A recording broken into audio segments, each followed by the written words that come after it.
ګوره توبه استغفر الله توبه مولوي صاحب موږ په تا باندې شک نه کوو چې ته اوس مولوي صاحب هو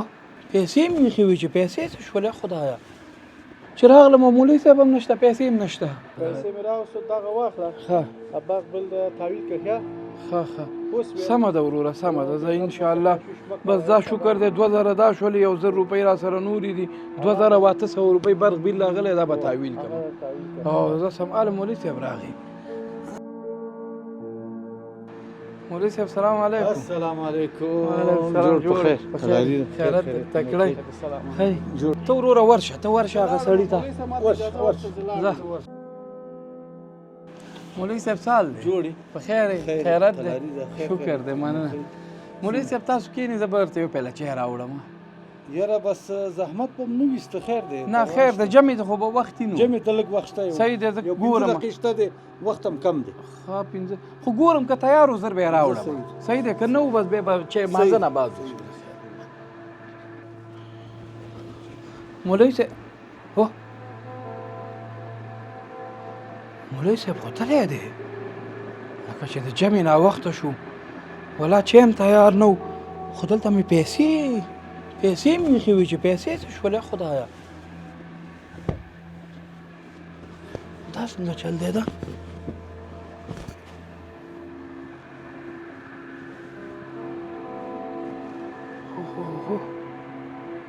پیسې خو دلته ما کېښوسلې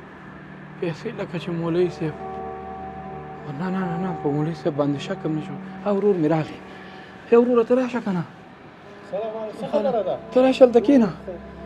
څه خبره ده ای وروره لاړم چای پسې چای تیار نه و مالې مانځه نه بعد بیا خو مولوي صاحب چې راغلی و چې راغلم مولوي صاحب هم نشته پیسې هم نشته دا څنګه اوس ګوره وروره په مولوي صاحب باندې خو موږ چېرته دغه هم نشو کولی دا خبره نه ده ګوره والله کې خلک هم ومني خو څنګه وکړو هلته د برق بیل دی دا خبره به همدغسې خلي پرېږدو ورکوي چاته به نه وایي نو خو څوک والله که باور وکړي اول ته باور کوې والله مولوي صاحب خو که چېرته دا پیسې مولوي صاحب ته ضرورت وي موږ ته یې ویلې نه ولې هم نه ورکولې څومره په سختۍ هم دا د برق بیل برابر کړو ښه وروره نه سبا ته انشاءالله کار دې خلاصېږي او دغه ته مې ویلې احمد ته وروره میلمانه راغل زه درته بیا زنګ ووایم السلام علیکم مولوي صاحب جوړې په خیر خیرت دی خلاري ده طبیعت دې ښه ده کښېنه مولوي صاحب کښېنه مهرباني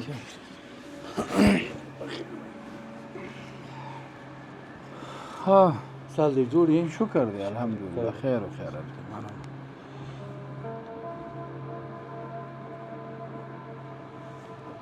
ښه مولوي صاحب چای مې ویلی دی چای راځي د خیره مخکې زم تږی وم مولوي صاحب ډېر وخت کېږي یو خبره مې په زړه ده خو هېڅ ویلی نه شمه درته وایه هغه خبره ده چې په زړه هېڅ خبره نشته ګوره مولوي صاحب خدای نخواسته زړه کې داسې شک هم وانه چې او نه خدای نخواسته خفه هم پشي خو خالي هغه پوښتنه کول ده چې هغه زموږ د زړه شک هم دغه شي مولوي صاحب هغه 3-4 میاشتې خو ووتې چې راغلی وي 4 میاشتې مخکې راغلی وم زوی دې هم در سره و دلته ما ګوره بیا هم زړه کې داسې ونه ګرځي زه چای پسې لاړم چې راغلم ته هم نه وي او دلته یو 2000 روپۍ دې ورور راکړې وي برق بیل دپاره 1000 روپۍ نورې ما جمع کړې وي چې دا 2800 روپۍ اوس رانه ایري ځکه ډېر وخت پکې ووتو چې راغلم هغه پیسې ګوره مولوي صاحب خدای ناسه ماشومانو به جګې کړي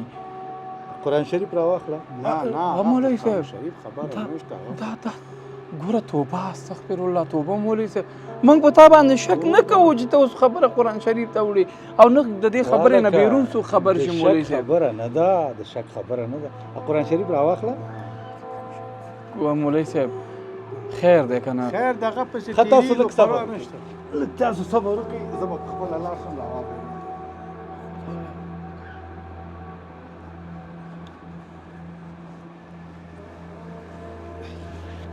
مولوي صاحب ګوره یوه خبره درته وکړم چې موږ هیڅ کله په زړه کې دا نه وي دا پیسې ته اخیستې خیر د قرآن شریف کې کوم حدیث آیات شی د دې په اړه کې موږ ته وایي موږ خوشحالېږو علم به هم زیات شي اوس به هر څه تاسو په خپلو سترګو وګورئ لږ صبر وکړئ بسم الله الرحمن الرحیم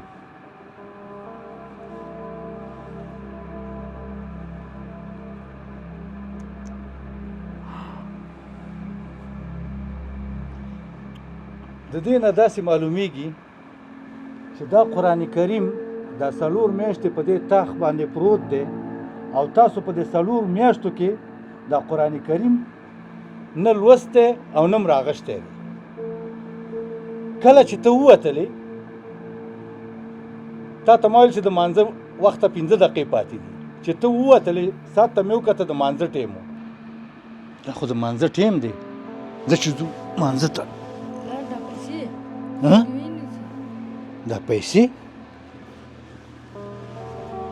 دا څنګه د دې نه پاتې دي ته داسې کار وکړه که دا تر یاره دلته څوک جګې نه کړي یاره داسې کار وکړه دا دلته څوک جګې نه کړي دا قرآن کریم راواله سهار چې تلاوت کوي نو بس پیسې به وګوري وا به یې خلي ښه هله بچو ته لاړ شه قرآن کریم راواخله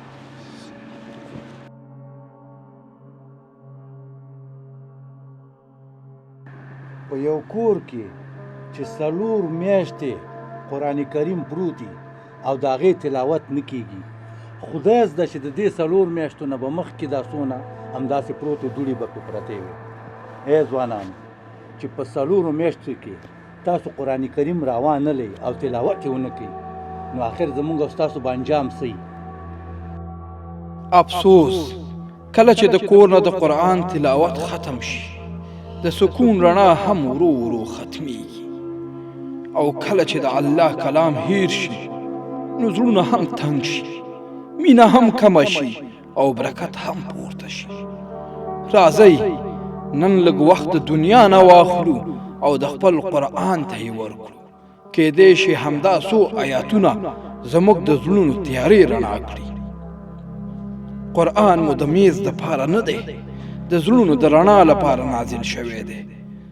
زړونه مو په تلاوت سره تازه کړئ او ژوندي وساتئ